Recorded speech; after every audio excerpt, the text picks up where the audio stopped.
আল্লাহ ডাক দিয়া বলেন, ও দুনিয়ার মানুষ, তোমাদেরকে আমি আল্লাহ তাআলা ভয়ের মাধ্যমে, ও বান্দারা, ও আমার বান্দিরা, তোমাদেরকে পরীক্ষা করব, তোমাদেরকে করোনা ভাইরাস দিয়া পরীক্ষা করব।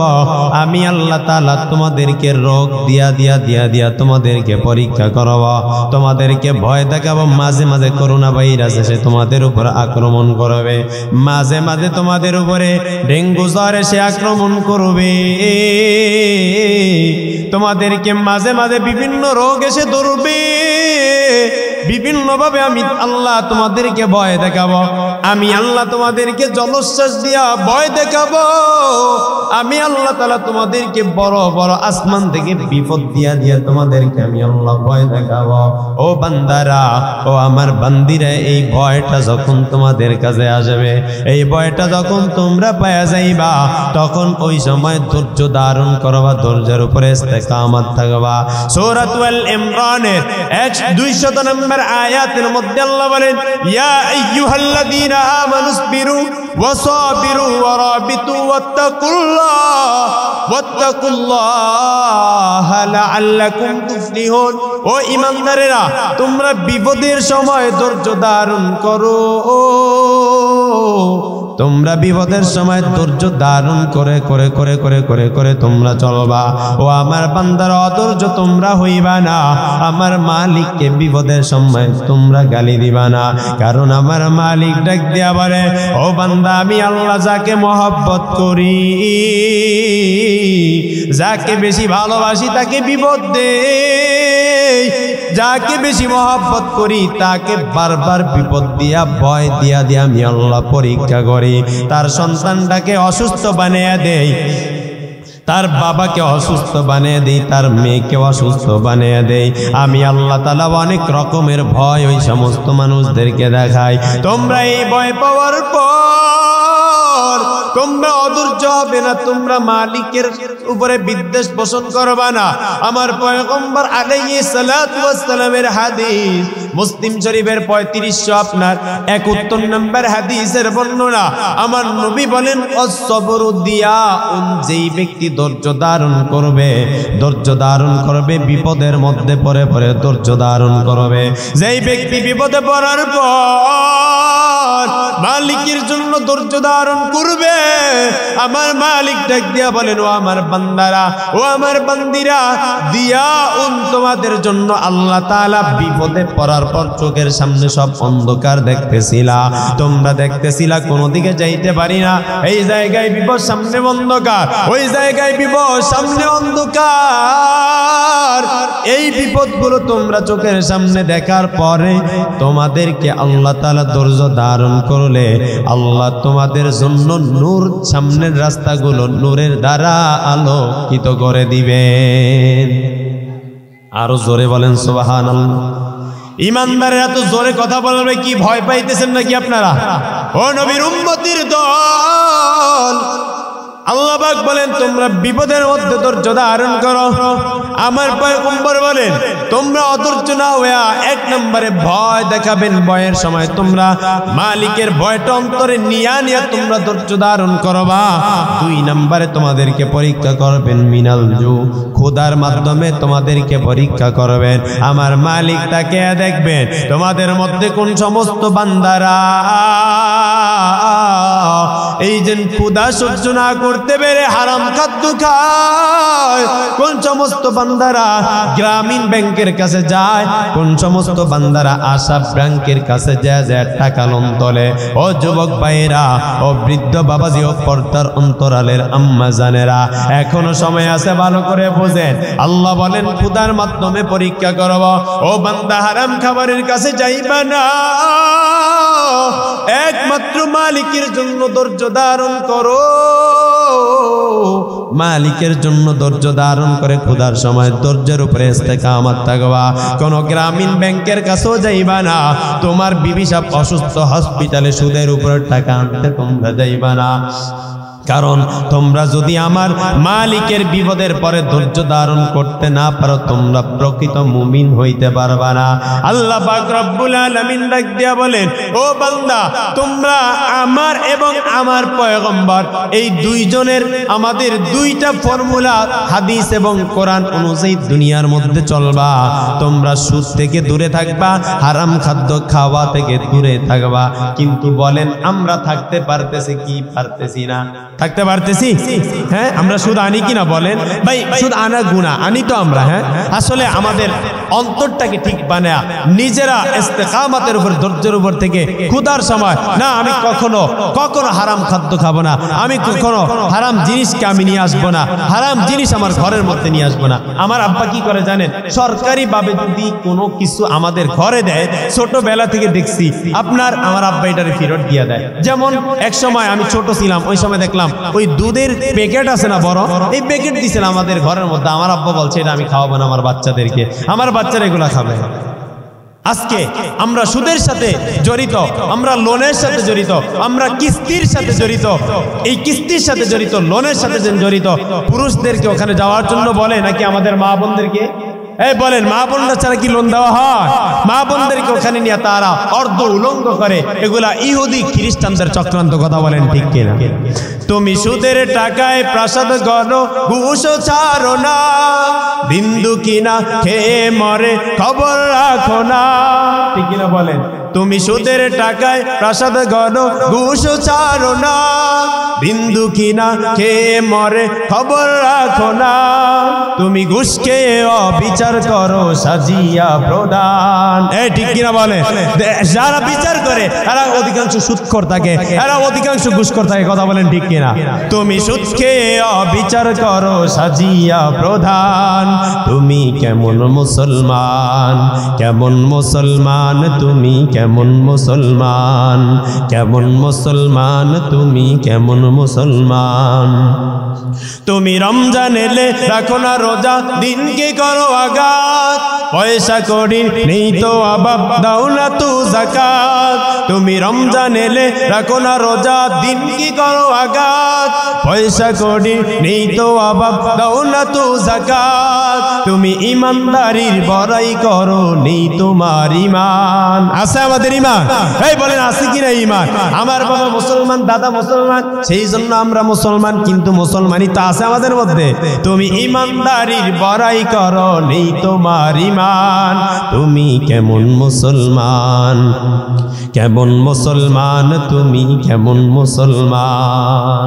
সম্মানিত হাজিরিন, আমি আপনাদের সম্মুখে আল কোরআনুল কারীমের সূরাতুল বাকারার 155 নম্বর আয়াতে কারিমা তেলাওয়াত করেছি। আমার নবীর অসংখ্য হাদিসের মধ্য থেকে সহিহুল বুখারীর 5645 নম্বর হাদিস আপনাদের সম্মুখে পাঠ করেছি। খুব মনোযোগ দিয়ে শুনে। আল্লাহ পাক রব্বুল আলামিন বলেন, ওয়ালানাবলুওয়ান্নাকুম বিশাইইম মিনাল কওল। অবশ্যই শুরুতে লামে তাকিদ আনলেন, শেষে আবার লানাবলুওয়ান্নাকুম, আবার শেষে আবার তাকিদ আনলেন। দুইটা তাকিদ এনে বলতেছেন অবশ্যই অবশ্যই তোমাদেরকে আমি আল্লাহ পরীক্ষা করব। বিশাইইম মিনাল খাউফ, কিছু ভয়ের দ্বারা। এই কথা বলেন কির দ্বারা? এই ভাইরা বলেন কির দ্বারা? ভয়ের দ্বারা। ওয়াল জু, দ্বিতীয় নম্বরে ক্ষুধার দ্বারা। মিনাল খাউফি ওয়াল জু ওয়া নাকসিম মিনাল আমওয়াল, তোমাদের সম্পদ কমে দিয়ে তোমাদেরকে পরীক্ষা করব।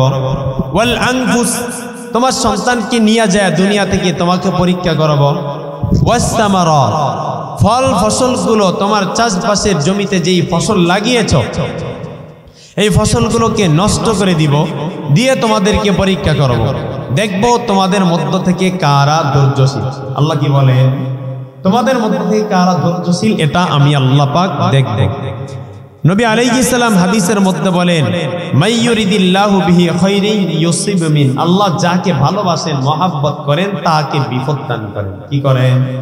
এই বলেন কি দান করেন? বিপদ দেন।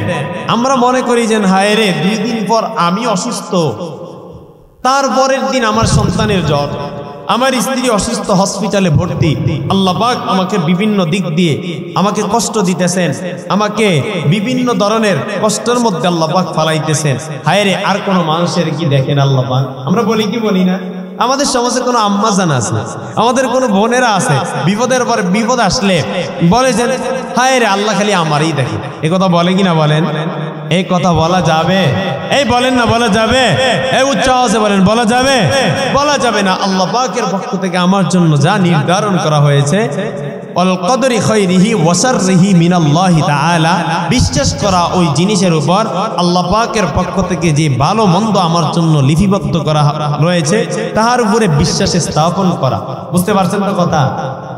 সেজন্য আমাদেরকে আল্লাহ পাক বিভিন্ন সময় বিভিন্ন বিপদ আপদ দেয়, অসুস্থতা দেয়, রোগ দেয়, ব্যাধি দেয়। আমরা এগুলা পাওয়ার পর আল্লাহ বলেন কি ওয়াবাশশিরিস সাবিরিন, ধৈর্য ধারণ কি করবা? কি করবা? ধৈর্য ধারণ করবা। তোমরা ধৈর্য হারা হয়ে যাইবা। যদি তোমরা ধৈর্য ধারণ করো তাহলে কি হবে? কি পুরস্কার পাইবা? ওয়াবাশশিরিস সাবিরিন, ধৈর্য ধারণকারীদের জন্য কি সুসংবাদ। কিসের সুসংবাদ? আল্লাহ পাক বলেন এই আয়াতে কারিমা তাফসীরের মধ্যে আল্লামা ইমাদউদ্দিন ইবনে কাসির রাহমাতুল্লাহ আলাইহি তাফসীরে ইবনে কাসিরের মধ্যে বলেন সুসংবাদটা কি? সুসংবাদ হলো তাদের জন্য আল্লাহ পাক জান্নাতুল ফেরদাউস দান করবেন। কি করবেন? জান্নাতুল ফেরদাউস দান করবেন। এই জন্য ধৈর্য ধারণ করা লাগবে কি লাগবে না? এই বলেন লাগবে কি না? আরে আল্লাহ আমাদেরকে বিভিন্ন সময় কি দেয়? বিপদ দেয়। ওয়ালানাবলুওয়ান্নাকুম বিশাইইম মিনাল খাউফি ওয়াল জু ওয়া নাকসিম মিনাল আমওয়ালি ওয়াল আনফুসি ওয়াস সামারাত। আল্লাহ পাক রব্বুল আলামিন বলেন, ও আমার বান্দা, ও আমার বান্দিরা, আমি রব তোমাদেরকে মাঝে মাঝে পরীক্ষা করব মিনাল খাউফ, কিছু ভয়ের দ্বারা। কেমন ভয়? আল্লাহ বলেন ও বান্দা তোমাদেরকে এমন ভাবে আমি পরীক্ষা করব, মাঝে মাঝে কিছু ভয় তোমাদেরকে আমি দেখাবো। কেমন ভয়? পরে রাত্র 10টা 11টার সময় 12টার সময় 5তলা বিল্ডিং এর মধ্যে ঘুমিয়ে গেলাম, হঠাৎ করে আল্লাহ পাক একটু জালজালা লারা আমাদেরকে দিয়া দিল। 10 তলার উপর থেকে 5 তলার উপর থেকে প্রধানমন্ত্রী থেকে শুরু করে একদম সামান্য একজন মুসি পর্যন্ত ভয়ে নিচে চলে আসে। আসে না ভাই? আল্লাহ পাক রব্বুল আলামিন বলেন ও বান্দা আমি আল্লাহ 1 নম্বরে তোমাদেরকে ক্ষুধা দিয়া 1 নম্বরে ভয় দ্বারা পরীক্ষা করব, 2 নম্বরে ক্ষুধা দ্বারা পরীক্ষা করব। সুদের কাছে যাও না, রিজিকের মালিককে সবাই উচ্চ আওয়াজে বলেন আমার আল্লাহ রিজিকের মালিক। বলে একজন আবেদা সালেহার ব্যাপারে তানবী রাহমাতুল্লাহি আলাইহির কিতাবের মধ্যে অনেক আগে পড়েছিলাম। একজন নেককার মহিলা আবেদা সালেহা, কেমন একজন পর্দাশীল নারী। বলেছেন আল্লাহ পাকের কুদরতে হঠাৎ করে একটা ঝড় এসে, তুফান এসে আপনার ওই মহিলার ছেলে সন্তান আত্মীয় স্বজন যারা ছিল সকলে ওই ঝড়ের কবলে পড়ে পড়ে দুনিয়া থেকে বিদায় নিয়ে গেল। দুনিয়া থেকে বিদায় নেওয়ার পর ওই মহিলা যেন আছে, ওই মহিলা একা বৃদ্ধ মানুষ ঘরের মধ্যে থাকে, সারাদিন আমার মালিকের ইবাদত করে করে করে করে চলে। ও গুলশাখালী এলাকার যুবক ভাই, ও বৃদ্ধ বাবাজি, পর্দার অন্তরালের আম্মা জানেরা, খুব ভালো করে শুনে নেন। বলতেছে ওই বৃদ্ধ মহিলা কেমন বড় আমার মালিকের পাগল, দিন রাত্র 24 ঘন্টা ইবাদত বন্দি করে। বাহিরে যখন যায় তখন আপনার বোরকা পরে যায়, বাহিরে যখন যায় হাত মোজা পাও মোজা পরে পরে মহিলা ঘর থেকে বের হয়। মানুষের মাধ্যমে একা যেহেতু জীবনটা আছে, আপনার খাদ্য খাওয়া লাগবে। এই খাদ্য খাওয়ার জন্য মানুষের মাধ্যমে বাড়ির সামনে একটা ফসলের ক্ষেত করলো, অনেক সুন্দর ফসল আল্লাহ তাআলা দিলেন। ওই মহিলা ওই ফসল মানুষের মাধ্যমে লাগানোর পর আল্লাহ তাআলার কুদরতে অনেক ভালো ফসল হইল। ওই মহিলা যেন ছিল, একদিন তার বাড়ির সামনে এক ব্যক্তি এসে বলে, ও আমার আম্মা জান, তোমার যেন ওই ফসল লাগাইছিল ওই ফসলটা অনেক ভালো হয়েছে, তুমি কি একবারও দেখার জন্য গিয়েছিলা নাকি? ওই মহিলা ডাক দিয়া বলেন, না না, আমি তো আমার ফসলটাকে দেখার জন্য আমি যাইতেও পারলাম না। মহিলা পর্দার সহিত তার ফসলটাকে দেখার জন্য যখন গেলেন, দিলেন। হঠাৎ করে তাকে দেখে তার ফসলটা অনেক সুন্দর। এই ফসলটা দেখে দেখে দেখে দেখে মহিলার জবান দ্বারা বের হয়ে গেল আলহামদুলিল্লাহ। মহিলা বারবার শুকরিয়া আদায় করেন আলহামদুলিল্লাহ, আবার বলেন আলহামদুলিল্লাহ। এমন করে শুকরিয়া আদায় যখন মহিলা করতেছিল, মহিলা শুকরিয়া আদায় করতেছিল, হঠাৎ করে আমার মালিক আল্লাহ আসমান থেকে একটা আগুন নামায়া ওই ফসলটার মধ্যে দিয়া ফসলটা সেকেন্ডের মধ্যে জ্বালিয়ে দিলেন। ওই ফসলটা জ্বালানোর পর মহিলার জবান দ্বারা বের হয়ে গেল আলহামদুলিল্লাহ। বারবার বলে আলহামদুলিল্লাহ বলে মালিকের শুকরিয়া আদায় করতেছিল। হঠাৎ করে দূর থেকে মানুষ ডাক দিয়া বলে, ও আম্মা জান, তুমি কেন শুকরিয়া আদায় করো? তোমার ফসলটা তো নষ্ট হয়ে গেল, তুমি তো মালিকের উপর অসন্তুষ্টি থাকবা, কিন্তু তুমি অসন্তুষ্ট না থেকে থেকে তুমি কেন তার শুকরিয়া আদায় করো? ওই মহিলা চোখের পানি ছেড়ে ডাক দিয়া বলে, ও যুবক ভালো করে শুনো, আমাকে কে বানাইছে? আমাদেরকে কে বানাইছে? বলে আমাদেরকে কে বানাইছে? আমার আল্লাহ। আমাদেরকে খাবার দেয় আমার আল্লাহ, আমাদেরকে লালন পালন করে আমার মালিক আল্লাহ।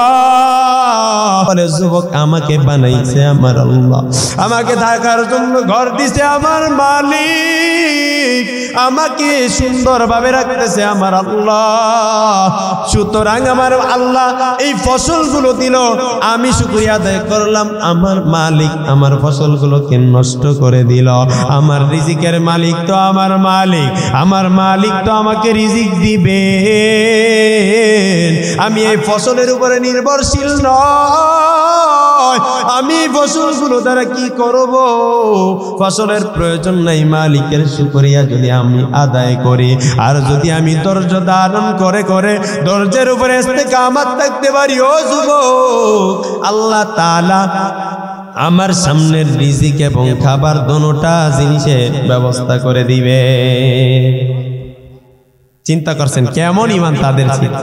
সামনে ফসল কি যাইতেছে, নষ্ট হয়ে যাইতেছে, জবান দ্বারা মালিক গালি দিতেছে না, মালিককে গালি দিতেছে না, কিন্তু মালিকের উপর আরো শুকরিয়া আদায় করতেছে।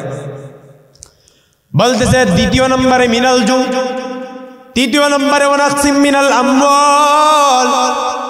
সম্পদ করেছেন, ফসল করেছেন, অমুক জায়গায় আম বাগানের মধ্যে আম লাগাইছেন, অথবা ক্ষেতের মধ্যে তরমুজটা আপনি লাগিয়ে দিলেন। ওই তরমুজ লাগানোর পর, ওই তরমুজটা লাগানোর পর হঠাৎ করে আপনার আল্লাহ তাআলার কুদরতে একদিন বৃষ্টি হয়ে গেল, আসমানের মধ্যে মেঘ চলে আসলো, আপনি ভয় পাইতেছেন, অন্তরের মধ্যে ভয়। ও দয়ার মালিক আল্লাহ, আজকে মনে হয় আমার তরমুজগুলো শেষ হয়ে যাবে। মনে মনে ভাবতেছেন, ও দয়ার মালিক, আপনি মেহেরবানি করে বৃষ্টি দেন, বাতাস দেন, কিন্তু শিলা আপনি আসমান থেকে ফালায়েন না। কিন্তু আমার মালিক আপনার দোয়াটা কবুল না করে আপনার ওই জায়গার মধ্যে শিলা বৃষ্টি দিয়া দিলেন, আপনার তরমুজ ক্ষেতটা সব ধ্বংস হয়ে গেল। আল্লাহ বলেন, এমন করে তোমার ফসলগুলো আমি ধ্বংস করে দিব। ওয়া নাকসিম মিনাল আমওয়াল, তোমার সম্পদগুলোকে আমি আল্লাহ তাআলা বিভিন্নভাবে ধ্বংস করে দিব। ও বান্দা, সম্পদ যাওয়ার পর, সম্পদটা শেষ হওয়ার পর তুমি বিরক্ত হইবা না। বিরক্ত না হয়ে তুমি আমি মালিকের ধৈর্য ধারণ করবা। আমি মালিকের ধৈর্যের উপরে ইস্তেকামত থেকে যদি বান্দা তুমি থাকতে পারো, আমি আল্লাহ তাআলা তোমাকে উত্তম সম্পদের ব্যবস্থা করে দিব। মিনাল আমওয়ালি ওয়াল আনফুস, মাঝে মাঝে আমি আল্লাহ তাআলা তোমার 5 বছরের সন্তান, মহব্বতের তোমার সন্তান, ওই সন্তানটার জ্বর হইল, তুমি গেলা এক জায়গার মধ্যে, তুমি বাসা থেকে রাঙ্গামাটির মধ্যে গেলা কোনো প্রয়োজনীয় কাজে, ওই কাজের মধ্যে যাওয়ার পর হঠাৎ করে তোমার বিবি সাহেব বাড়ির থেকে কল দিল, ও স্বামী আমার, আপনি কোন সময় বাড়ির মধ্যে চলে আসবেন? আমার সন্তান আছে, সন্তানের বড় জ্বর, তার শরীরের মধ্যে জ্বর, ওষুধ আনলাম, জ্বরটা কমতেছিল না। আপনি রাতের বেলায় রাঙ্গামাটির মধ্যে যখন আপনি হোটেলের মধ্যে ঘুমিয়ে গেলেন অথবা কোনো জায়গায় যখন ঘুমাইলেন, হঠাৎ রাত্রে 3টার সময় বিবি সাহেব কল দিল, আপনি কলটা ভয়ে ভয়ে রিসিভ করলেন। রিসিভ করে কানের দ্বারে ধরে দেখেন অপর পাশ থেকে কান্নার আওয়াজ, কান্না করতেছে। কে জানি কান্না করে ডাক দিয়া বললেন, কে তুমি কাঁদো? সাথে সাথে অপর পাশ থেকে স্ত্রী বলে, ও স্বামী আমার, আপনার সন্তানের দুনিয়ার মধ্যে নাই, আবার আপনি ওই জায়গার মধ্যে থেকে এবার আপনি শোক পালন করতেছেন, হায় আমার বাবাটাকে দেখতে পারলাম না। আবার 2 দিন পরে বাড়ির মধ্যে আসলে, আসার পরে সন্তানকে কাপন দাপন দেওয়ার পর তাকে দেখেন আপনার মা দুনিয়ার মধ্যে নাই, আপনার বাবা দুনিয়ার মধ্যে নাই। আল্লাহ বলেন, ওয়ারাকসিম মিনাল আমওয়ালি ওয়াল আনফুস, এমন করে তোমার বাবা দুনিয়া থেকে চলে যাবে, তোমার মা দুনিয়া থেকে চলে যাবে। ও বান্দা, এমন করে আমি আল্লাহ বিপদ দিয়া দিয়া দিয়া দিয়া তোমাকে পরীক্ষা করব। ও বান্দা, এত বিপদ দেওয়ার পরে যদি তুমি ধৈর্য ধারণ করো আর ধৈর্যের উপরে ইস্তেকামত থাকতে যদি পারো, ও বান্দা, জান্নাতের সুসংবাদ দিলাম।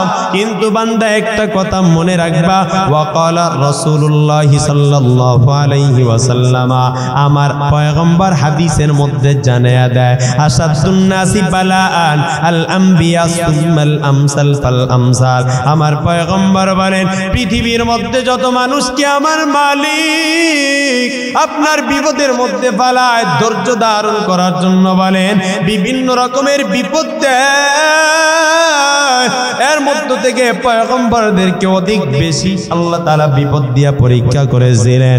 আল্লাহ বলেন, বিপদের উপরে আমি বিপদ তাদের উপর দিয়া দিলাম। আপনারা সবাই জানেন পয়গম্বরের মধ্যে একজন পয়গম্বরের নাম হলো হযরতে ইউনূস আলাইহিস সালাম। নাম কি শুনছেন নি আপনারা? শুনছেন নাম? হ্যাঁ, ইউনূস আলাইহিস সালাম।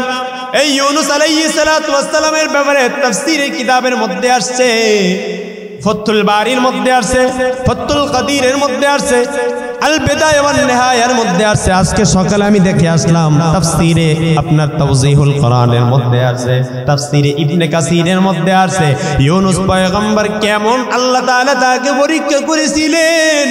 বলেন, ইউনূস আলাইহিস সালাতু ওয়াস সালামকে আল্লাহ তাআলা ইরাকের মোসেল শহরের নিনাওয়া নামক একটা জায়গা আছে, ওই জায়গার মধ্যে আল্লাহ পাক রব্বুল আলামিন ইউনূস পয়গম্বরকে নবুয়তি দিয়া পাঠাইলেন। তাফসীরের কিতাবের মধ্যে আছে, আল বিদায়া ওয়ান নিহায়ার মধ্যে বলেন 1 লক্ষ, অথবা কেউ বলে 1,10,000, কেউ বলে 1,20,000, কিন্তু রাইসুল মুফাসসিরিন আব্দুল্লাহ ইবনে আব্বাস বলেন যে আল্লাহ তাআলা ইউনূস পয়গম্বরকে 1,30,000 মানুষের নবুয়ত দিয়া পয়গম্বর বানায়া পাঠাইলেন। ইউনূস পয়গম্বর তার উম্মতদেরকে দাওয়াত দেয়, ও আমার উম্মতেরা, তোমরা মালিকের উপর ঈমান আনয়ন করো,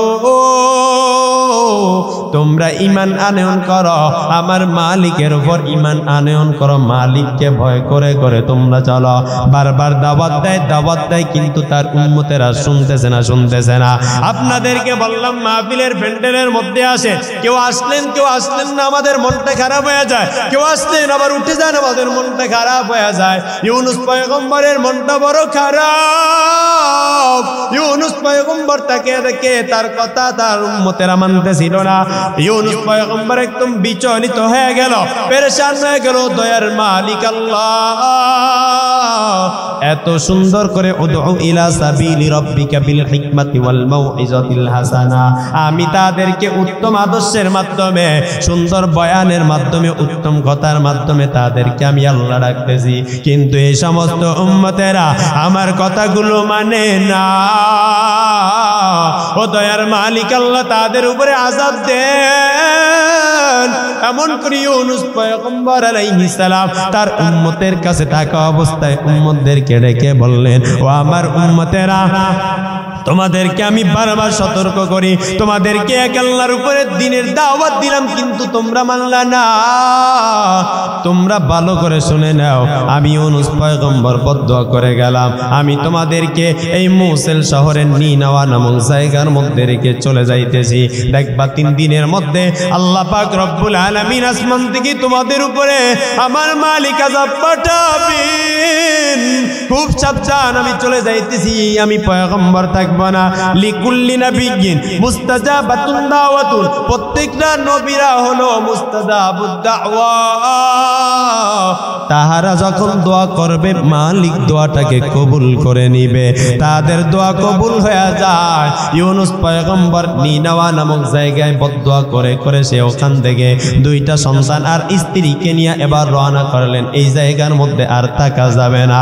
ও গুলশাখালীর যুবক বৃদ্ধ বাবাজি, ও পর্দার অন্তরালের আমার মা, বিপদ দেখার পরে বিচলিত হয়ে যায়, মালিককে গালিগালাজ করেন। দেখেন ইউনুস পয়গম্বরকে আমার মালিক কেমন পরীক্ষা করেছেন, কত বিপদ দিয়েছেন, ভালো করে শুনে নেন। ইউনুস পয়গম্বর 2টা সন্তান স্ত্রী নিয়ে রওনা হয়ে গেল। কিছু দূর যাওয়ার পর নিনাওয়া নামক এলাকাটা পারায়া আরেকটা জনপদ দিয়ে যাওয়ার পথে শুনতে পাইলেন ওই এলাকার জালেম যেই বাদশা ছিল, ওই বাদশা শুনতে পাইলেন এক ব্যক্তি 2 সন্তান এক সুন্দরী মহিলা নিয়ে যাইতেছে। ওই বাদশার অন্তরের মধ্যে লোভ লেগে গেল, সে ছিল নারী পিপাসু একজন বাদশা। সে ডাক দিয়া বলল, যাও যাও, ওই নারীটাকে ওই মহিলাটাকে ধরে ধরে তোমরা আমার রাজদরবারের মধ্যে নিয়ে আসো। ইউনুস পয়গম্বরকে এসে যখন ওই বাদশার যে সমস্ত সৈনিকরা ছিল তারা চারপাশ থেকে গ্রাস করে ডেকে বললেন, তুমি কোথায় যাইতেছো? তোমার সাথে এই সুন্দরী মেয়েকে বলেছেন বাদশা গ্রেফতার করে নিয়ে যাওয়ার জন্য। বলতেছে ইউনুস পয়গম্বর একটু বিচলিত হয়ে গেলেন, একটু ভয় পেয়ে গেলেন। ও দয়ার মালিক, আমি একজন পয়গম্বর, আমার স্ত্রীকে কি তুমি লাঞ্ছিত অপমানিত করবা? ও দয়ার মালিক আল্লাহ, তুমি কি একজন পয়গম্বরের স্ত্রীকে বেইজ্জতি করবা? ও দয়ার মালিক, বেইজ্জতি করিও না। এমন করে ইউনুস পয়গম্বর মালিকের কাছে দোয়া করেন। হঠাৎ করে বিবি দেখেন কেমন পরেশগার আল্লাহওয়ালা। ওই বিবি ডাক দিয়া বলতেছে, ও স্বামী আমার, আপনি কেন ভয় পান? আপনি তো একজন পয়গম্বর, আমি হলাম একজন সতী নারী, আবেদা সালেহা নারী। আমার মালিক আমাকে লাঞ্ছিত করবে না, অপমানিত করবে না। আপনি আমাকে মালিকের হাতে সুপর্দ করে রেখে চলে যান। ও স্বামী আমার, আপনি কোনো ভয় পাবেন না, আপনি বিচলিত হবেন না। ও নবীর উম্মতের দল, ও আমার আম্মা জানেরা, দেখেন কেমন পয়গম্বরের স্ত্রী স্বামীকে সান্ত্বনা দেয়। কিন্তু আমাদের আম্মা জানদের অবস্থা কেমন আপনারা সোশ্যাল মিডিয়ার মধ্যে তাকায় তাকায় দেখেছেন। আমাদের মুসলিম বোনেরা বাগোয়া লাফসের মধ্যে পরে পরে হিন্দুদের সাথে প্রেম প্রীতি করে করে হিন্দু হয়ে যায়।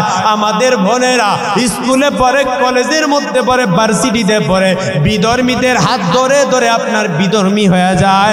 আমাদের বোনেরা নিজেদের সংসারটা ত্যাগ করে হিন্দুর সাথে ইন্ডিয়ার মধ্যে চলে যায়। ও আম্মা জানেরা, ও আমার বোনেরা, খুব ভালো করে শুনে নেন, এই বিধর্মীদের পাল্লার মধ্যে ভরা যাবে না।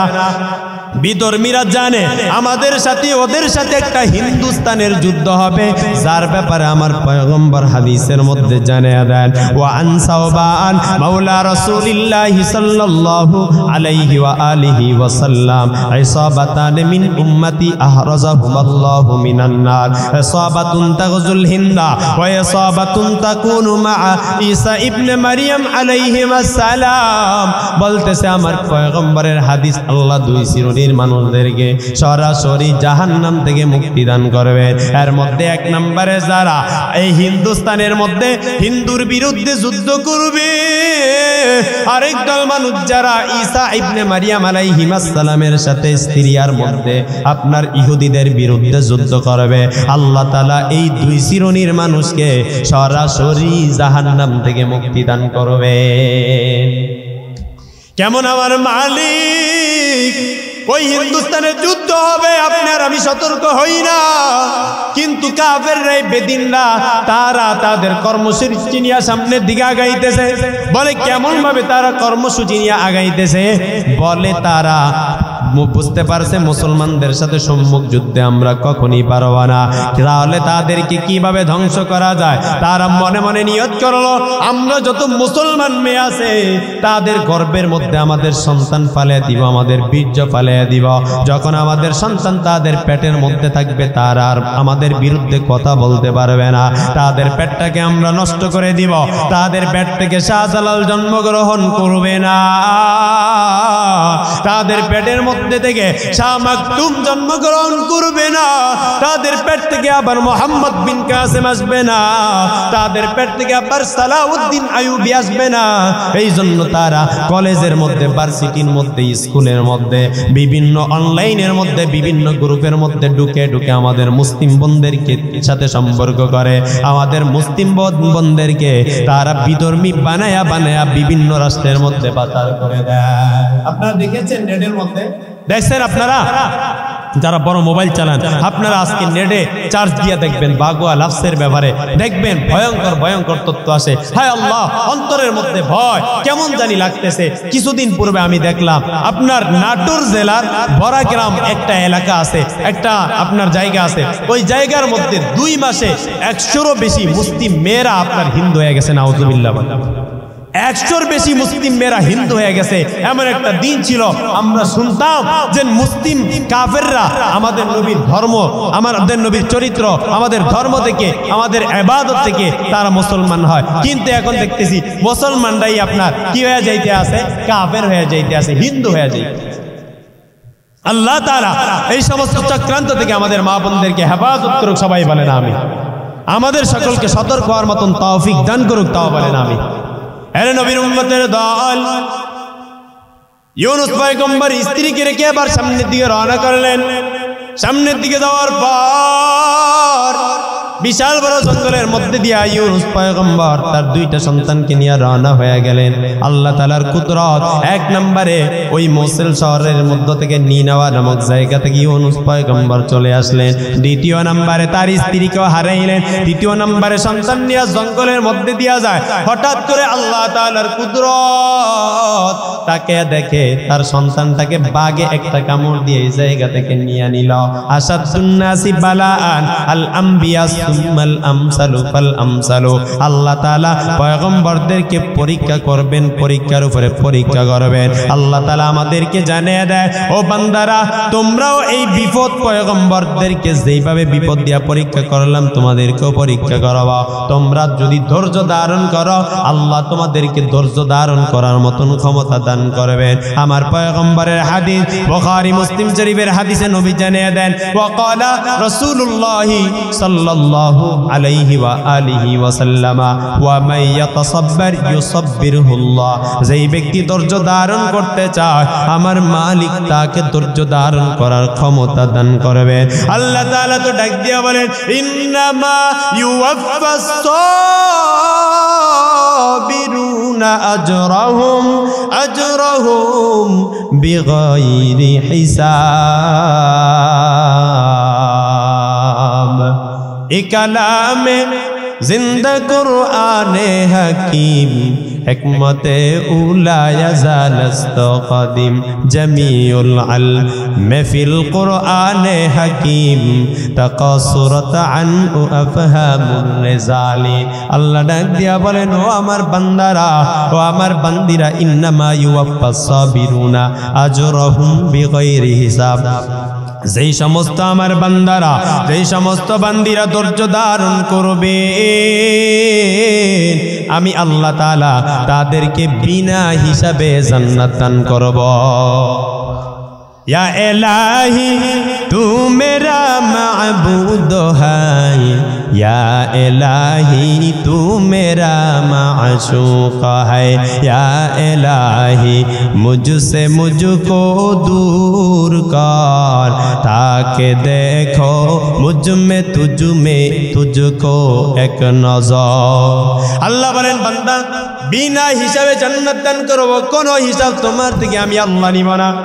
আবার আমার পয়গম্বর আলাইহিস সালাতু ওয়াস সালামের হাদিস মুসলিম শরীফের 2999 নম্বর হাদিসের বর্ণনা আমার পয়গম্বর জানিয়ে দেয় আমি কোন মুমিনের কোন বিষয় দেখে অনেক আশ্চর্যান্বিত হয়ে যায় কেন আশ্চর্যান্বিত হই তোমরা জানো ওয়া ইন আসাবাতকু সাররা শাকারা ফাকানা খায়রাল লাহু ওয়া ইন আসাবাতু দাররা সাবারা ফাকানা খায়রাল লাহু আমার দুনিয়ার মধ্যে এমন কিছু বান্দা আছে আমার দুনিয়ার মধ্যে এমন কিছু বান্দি আছে যারা বিপদের সময় ধৈর্য ধারণ করে আর যখন তারা আনন্দের মধ্যে থাকে তখন আমি মালিকের শুকরিয়া আদায় করে করে করে করে চলে ও দুনিয়ার ইমানদারেরা ও আল্লাহ বলেন ও বান্দারা ও বান্দিরা তোমরা কি জানো ইউনুস পয়গম্বরকে আমি আল্লাহ পরীক্ষার উপর পরীক্ষা করা শুরু করলাম সন্তানটাকে নিয়ে রওনা করলেন পিছন থেকে বাঘ সন্তানটাকে নিয়ে গেল এবার আরেকটা সন্তান নিয়ে যখন উনি ওই ফোরাত নদীর পারে গেলেন ওই নদী পার হয়ে ওপারে চলে যাবেন বেগে বেগে চলে যাইবে এই অঞ্চলের মধ্যে আর নবী থাকবেন না আল্লাহ তাআলার কুদরত সন্তানটাকে নিয়ে ওই কিস্তির জন্য নৌকার জন্য অপেক্ষা করে আল্লাহর কুদরতে একটা সন্তান ছিল সন্তানটাকে বড় একটা মাছে নিয়ে গেল বলে যে ওই মাছটা তার সন্তানকে নেওয়ার পর আল বেদায়া ওয়ান নেহায়ার মধ্যে আল্লামা ইমাদউদ্দিন ইবনে কাসির আজকে সকালবেলাও পড়লাম উনি লিখেন ওরা সন্তানটাকে নেওয়ার পর ইউনুস পয়গম্বর আরো বিচলিত হয়ে গেলেন আর একটু পেরেশানি হয়ে গেলেন বলতেছেন হায় আল্লাহ আপনি আমাকে বিপদের উপর বিপদটা আপনি দিতেছেন এমন করে করে আপনি আমাকে পরীক্ষা করতেছেন ও মালিক আমি ধৈর্য ধারণ করে করে থাকি বলে ইউনুস পয়গম্বর এবার কিস্তির মধ্যে উঠলেন এই জায়গা থেকে অন্য এলাকার মধ্যে যখন চলে যাবেন ইউনুস পয়গম্বর আলাইহিস সালাতু ওয়াস সালাম যখন কিস্তির মধ্যে উঠলেন কিস্তির মধ্যে ওঠার পর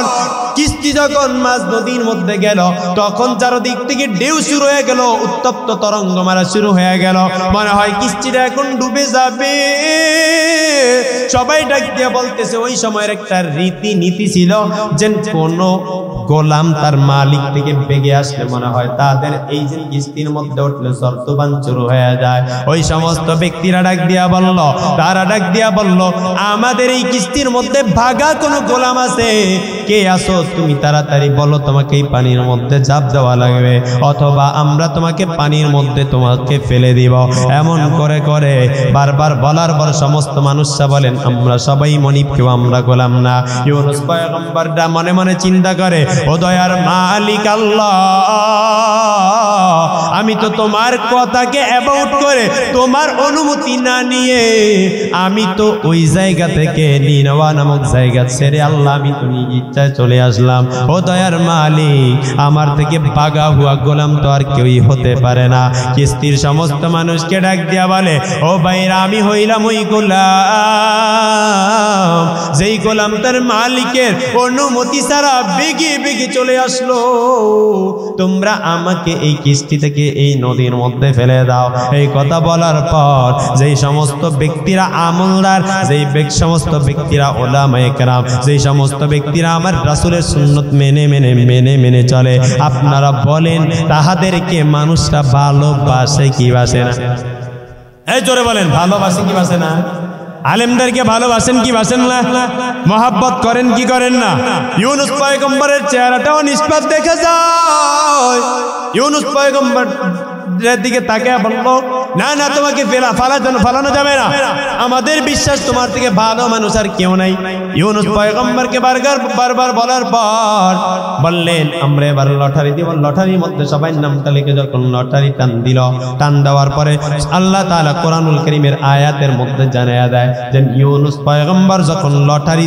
তুললেন তখন ইউনুস পয়গম্বরের নামটা উঠে গেল যে এই ব্যক্তি কি পানির মধ্যে ফেলতে হবে ইউনুস পয়গম্বর ডাক দিয়া বললেন তোমাদের কি আমি বলি না আমি বাগা গোলাম দেখো লটারির মধ্যে আমার নামটা উঠে গেল তোমরা আমাকে সাথে পানির মধ্যে এখনই নিক্ষেপ করে দাও বলল না না তোমাকে আমরা পানির মধ্যে এমনি ফেলতে পারবো না ও ভাই তোমার চেহারাটা থেকে তো অনেক সুন্দর মনে হয়, তোমাকে তো অনেক নিষ্পাপ মনে হয়, আমরা তোমাকে এই জায়গার মধ্যে ফেলে দিতে পারবো না। এই কথা বলার পর ইউনুস পয়গম্বর আলাইহিস সালাতু ওয়াস সালামের আবার ওই লটারিটা টান দেওয়া হলো। ওই লটারি দ্বিতীয়বার টান দেওয়ার পর ইউনুস পয়গম্বরের নামটা উঠে গেল। তৃতীয়বার লটারি টান দেওয়ার পর আবারও তার নামটা উঠে গেল।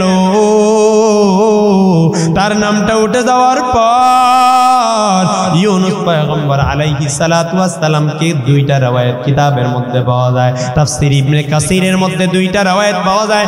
একটা রওয়ায়াত তাকে ধরে আপনার পানির মধ্যে নিক্ষেপ করা হয়, আরেকটা রওয়ায়াতের মধ্যে পাওয়া যায় সে নিজ ইচ্ছায় ওই কিস্তি থেকে লাফ মেরে দেয়।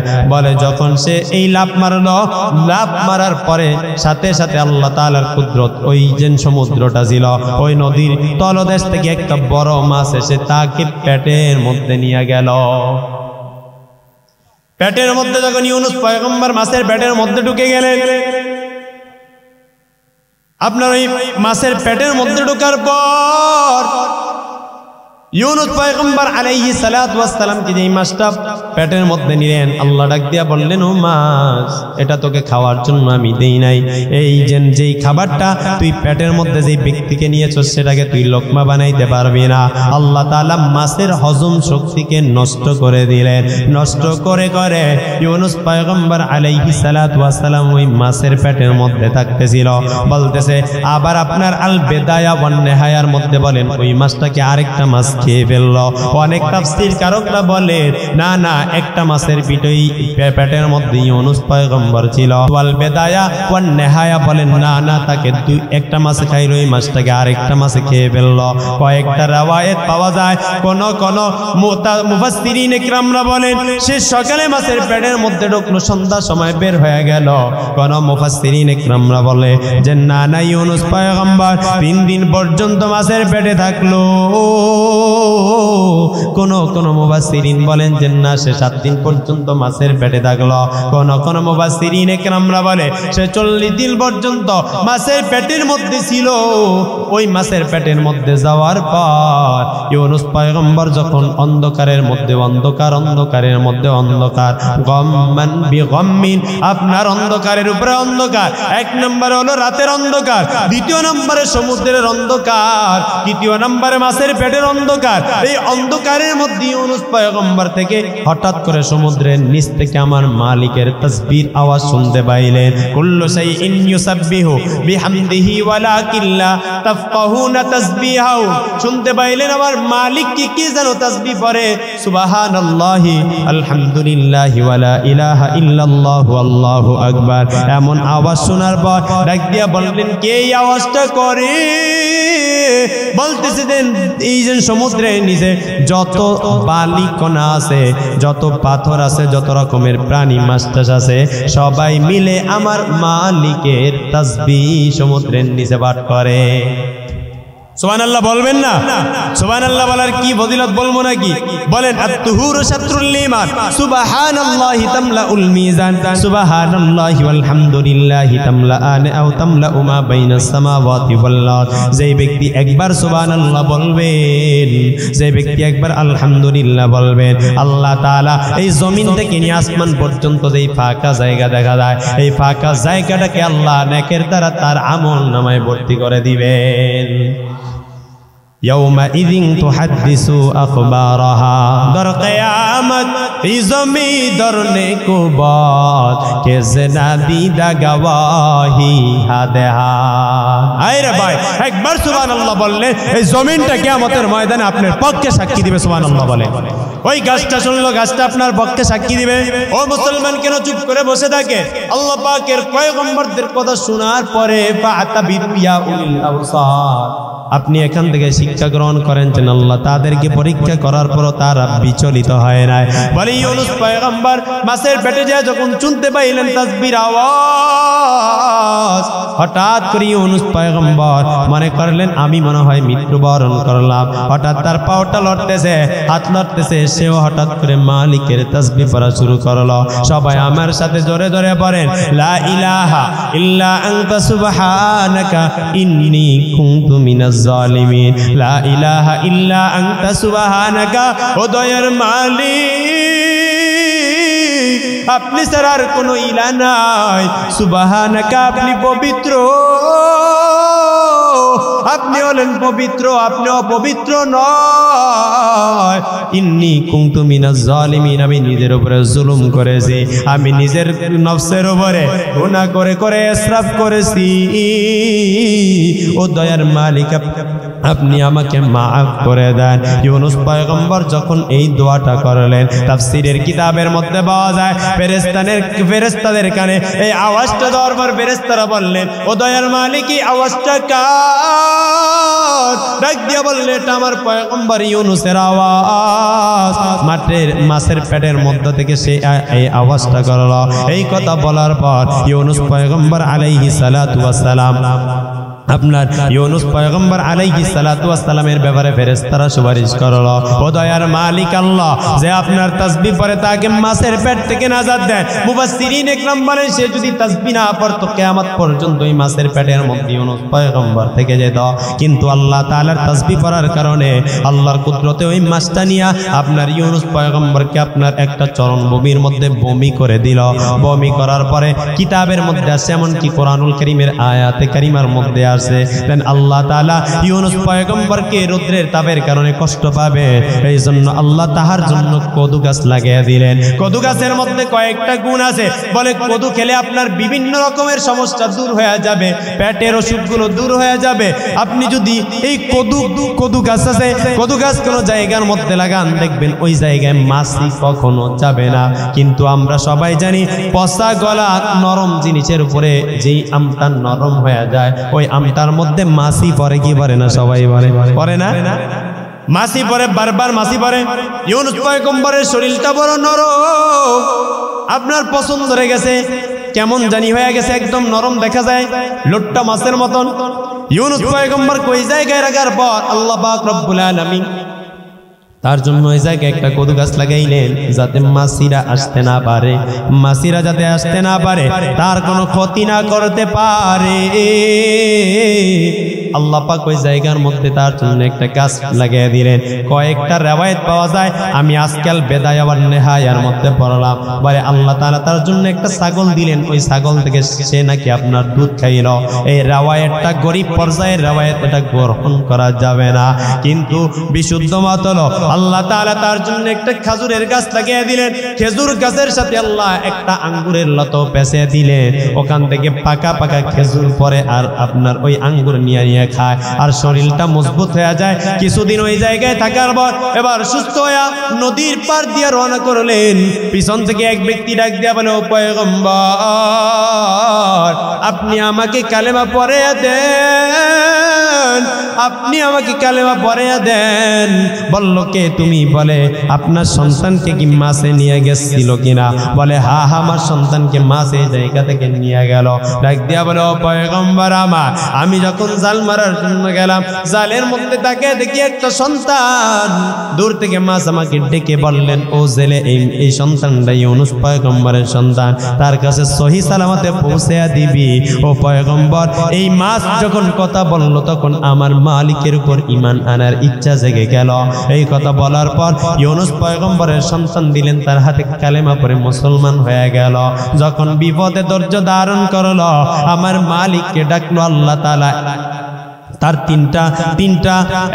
দুইটা সন্তান আর স্ত্রীকে নিয়ে তিনভাবে তাকে আল্লাহ বিপদ দান করলেন। এই বিপদটার মধ্যে পড়ার পর ইউনূস পয়গম্বরের দ্বিতীয় সন্তানটাকে সে পেয়ে গেলেন। এবার জঙ্গলের মধ্যে দিয়ে রওনা করলেন। পিছন থেকে কাটুরিয়া ডাক দিয়া বলে, ও পয়গম্বর, আমাকে মুসলমান বানিয়ে দেন। কেন তুমি মুসলমান হইবা? কি কারণ? বলে, আমি যখন কাঠ কাটার জন্য গেলাম, বাঘ আপনার সন্তানটাকে আমার কাছে নিয়ে আসলো, নিয়ে এসে ডাক দিয়া বলল, ইউনূস পয়গম্বরের সন্তান, ইউনূস পয়গম্বরের সন্তানটাকে তার কাছে ফেরত দিয়া দিবা, যদি না দাও তাহলে কিন্তু পরবর্তী দিন কাঠ কাটতে বনের মধ্যে আসতে তোমাকে দিব না। ও পয়গম্বর, একটা বাঘের মাধ্যমে আল্লাহ যদি আপনার সন্তানকে হেফাজত করে, তাহলে আমি কেন আপনার উপরে, ওই মালিকের উপর ঈমান আনয়ন করব না? ও আল্লাহ, ও পয়গম্বর, আপনার সন্তানকে নিয়ে যান। যান। এবার ইউনুস পয়গম্বর ওই জনপদ দিয়ে আসা শুরু করলো, যে জনপদের মধ্যে তাহার স্ত্রীকে জালেম বাদশা নিয়ে গেল। তার স্ত্রীকে যেই জালেম বাদশা নিল, ওই জায়গায় আপনার ওই রাজদার যে সমস্ত সৈন্যবাহিনী ছিল তার ওই জায়গায় দাঁড়িয়ে রইল। ডাক দিয়া বলল, আপনি কি ইউনুস পয়গম্বর? বলে, হ্যাঁ আমি ইউনুস পয়গম্বর, আমি ইউনুস পয়গম্বর। কি হয়েছে বলো? বলেছেন আপনার স্ত্রীকে আমার বাদশা সাহেব আপনাকে ফেরত দিবে যাওয়ার জন্য বলল। যখন রাজ দরবারে গেল, বললেন কি হইল বাদশা? বলে, তোমার স্ত্রী এত পবিত্র, তোমার স্ত্রী কত বড় আল্লাহওয়ালা তুমি কি জানো? আমি তোমার স্ত্রীর গাও শরীরকে স্পর্শ করার জন্য যখন হাতটা বাড়িয়ে দিলাম, তোমার স্ত্রীকে ধরার জন্য গেলাম, আল্লাহর কুদরতে আমার হাত পা গুলো অবশ হয়ে গেল। দ্বিতীয় নম্বরে তোমার স্ত্রী দোয়া করার পর আল্লাহ আমাকে আবার সুস্থ করে দিল, আবার ধরার জন্য গেলাম, আমি দ্বিতীয়বার আবার হাত পা গুলো অবশ হয়ে গেল। তোমার স্ত্রীর দোয়া করার পরে আল্লাহ পাক আবার আমাকে পূর্বের মতো সুস্থ করে দিল। আমি বুঝতে পারলাম তোমার স্ত্রী যেমন তেমন মহিলা নয়, সে হলো আমার মালিকের খাঁটি একজন বান্দি, তার সাথে অবকর্ম করা যাবে না। এই জন্য তোমার স্ত্রীকে তুমি নিয়ে যাও, আমার পক্ষ থেকে কিছু উপঢৌকন তুমি নিয়ে যাও। ইউনুস পয়গম্বরকে এগুলা দেওয়ার পর ইউনুস পয়গম্বর এবার রওনা করলেন নিনাওয়া নামক জায়গায় যাবে। ওখানে যখন 3 দিনের মধ্যে আযাব আসবে শুনে তার সমস্ত উম্মতদের মধ্যে তওবা করার সূচনা চলে আসলো। বলে, মৃত্যু যখন চলে আসে তখন কোনো ব্যক্তি ঈমান আনলে কবুল হবে না, মৃত্যু চলে আসলে কোনো ব্যক্তি তওবা করলে তার তওবা কবুল করা হবে না। একমাত্র ইউনুস পয়গম্বরের উম্মতদের তওবাটাকে শেষ মুহূর্তে আল্লাহ কবুল করলেন। তারা যখন ঈমান আনয়ন করলেন, আল্লাহ তাআলা তাদের তওবা কবুল করলেন। আল্লাহ তাআলা এমন করে করে পয়গম্বরদেরকে বিপদ দেয়। আল্লাহ বলেন, তোমরা ধৈর্য ধারণ করো। ও সোনার গাঁও এলাকার মানুষ, ও গুলচাকালির মানুষ, আল্লাহ তাআলা আপনাকে আমাকে বিপদ দেয় কি দেয় না? বলে আল্লাহ তাআলা বিভিন্ন ভাবে আমাদেরকে বিপদ দেয়। বিপদে ধৈর্য ধারণ করা লাগবে কি লাগবে না? বলে এই বিপদে ধৈর্য ধারণ করতে হলে যে মাদ্রাসা, সেই ধৈর্য কিভাবে ধরবেন? মাদ্রাসা থেকে শিক্ষা গ্রহণ করবেন, আপনার সন্তানদেরকে মাদ্রাসায় পরে পরে শিক্ষা গ্রহণ করবেন। ও নবীর উম্মতের দল, আমার পয়গম্বরকে আল্লাহ বিপদ দিলেন, এই বিপদের মধ্যে পয়গম্বর পরে পরে ধৈর্য ধারণ করছে কি করে নাই? বলে ওই পয়গম্বরকে কারা কারা ভালোবাসেন? হাত উঠে দেখান দেখি, কারা ভালোবাসেন পয়গম্বরকে? ভালোবাসেন তো? আমার পয়গম্বরকে আপনারা ভালোবাসেন কি? হাত উঠে রাখেন, নামান কেন? আমার পয়গম্বরকে কি ভালোবাসেন? হ্যাঁ, বাসেন তো? আপনারা যারা আমার পয়গম্বরকে ভালোবাসেন হাত নামান।